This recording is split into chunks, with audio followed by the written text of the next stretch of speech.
Some call them chases, some call them near misses. There were 5 that we showed you right there.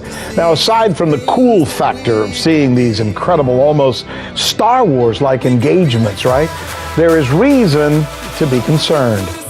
Joining us now is our analyst, John Jordan, who, aside from being a lawyer and a naval intelligence expert, John also happens to be a flight instructor with more than 9,000 hours of flight time. John, thank you so much for joining us as usual. Can you describe for us, I know that you and I have been talking throughout the day, or texting, I guess I should say, talking about these videos. Describe for our viewers, if you would, what we just witnessed there in that first video. Well, first of all, from the point of view of the camera, it's an airplane flying in straight and level flight. The camera is not gyro stabilized, so somebody probably holding a camera. And you see the F-15 come alongside, and the F-15 is clearly tracking and escorting the airplane bearing the camera. Now, unbeknownst to the F-15 pilot, the Su-27 comes up behind and to his right, roughly his 4 o'clock position, moving to his 3 o'clock position in aviation parlance. The Su-27 pilot then engages a fairly steep left bank. Out of more reflex than anything else, I think the F was an American. There is no doubt that is a U.S. Air Force F-15. There are no other NATO members really flying the F-15. So what you see is that the F-15 break away in an effort to avoid what would otherwise been a mid-air collision. It's amazing to watch this, and I can't help but wonder, what's the real takeaway here, especially in light of what I just read from the Secretary General of NATO saying that there has indeed been increased military activity in the region of Eastern Europe. What's the takeaway here? What's your geopolitical take on this? Well, you got to go back to 1945, Rick, and the aftermath of the Cold War, and that's what NATO really is. NATO was formed because at the time, in the years after the Second World War, the Soviet Union had a massive conventional military advantage in Western Europe, led by Stalin, and Western Europe was very concerned about this, and rightly so. So that was a mutual defense treaty, which the most important part, which is Article 5, an attack on one is an attack on all.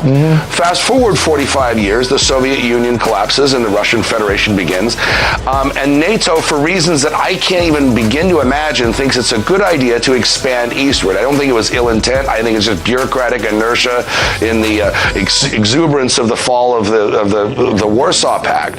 And so now you have NATO members that were formerly either parts of the Russian Empire or parts of the Soviet Union that are NATO members, and Russia, given its history of being invaded twice in the 20th century, it just naturally doesn't care for this. Now, the European and American policymakers have to ask yourself, are the Baltic states really necessary for Western defense? Does the raison d'etre, does the reason for being for NATO continue to exist? And why expand it eastward? So I think these are the questions that we have to deal with now, because you have these types of incidents becoming ever more prevalent. In fact, a few years ago, we had a friend, somebody I actually know, an American pilot, who was forced down over China when his reconnaissance airplane was bumped by a Chinese fighter, causing a major international incident. It sounds interesting. So why are we doing this? Why is this happening? Right. I don't know. I was just going to say, the way you describe it so artfully, it makes it sound like here we are almost consciously poking the bear, and the bear is not liking the fact that it's being poked, and that's why we get these kinds of incidents. Let me do something. Kevin, if you don't mind, in the booth, can you put that video up one more time? I was curious about how, as we watch this video one more time, John, one of the things that I noticed is that as soon as that S-24 gets into the path of the F-15, the F-15 seems to obey. Like, okay, you got me, you're right, I shouldn't have been here, I'm going to back off. Is that really what he's doing, and why did he respond so quickly? First of all, no, that's not the case.